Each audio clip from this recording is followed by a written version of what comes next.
À la fin de l'année 2023, la dernière pinte de bière était servie aux brasseurs du temps. Les propriétaires mettaient la clé sous la porte en raison de difficultés financières. Cet été, la ville de Gatineau avait indiqué qu'elle avait reçu plusieurs demandes d'entités ayant manifesté leur intérêt pour la propriété. Ces discussions semblent désormais au point mort. Selon une mise à jour à la fin du mois de novembre, l'édifice nécessitera des investissements importants afin d'en permettre la réhabilitation.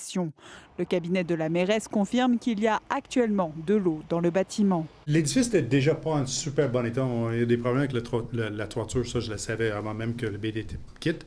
Donc le château d'eau a eu des inondations depuis le départ de cet entrepreneur-là. Ça a fait des dommages encore plus importants. Steve Morand parle de travaux qui pourraient coûter plusieurs millions de dollars et dont on ignore encore l'étendue exacte. Est-ce que la ville entretient bien ses édifices patrimoniaux? Moi je dirais non. Jusqu'ici, on a des problèmes. Tous nos édifices qui ont une valeur patrimoniale ne sont pas en très bon état. Est-ce que la ville devrait être le propriétaire de ce genre d'édifice-là? Je pense que la question se pose. En plus d'avoir ce que certains considèrent comme la terrasse la plus belle de Hull, le château d'eau qui a été construit au tout début du XXe siècle l'est sur 3 étages, dont 2 qui sont partiellement souterrains. Il est considéré comme un immeuble patrimonial depuis 1999 et certains ont déjà leur idée sur la manière dont il devrait être utilisé.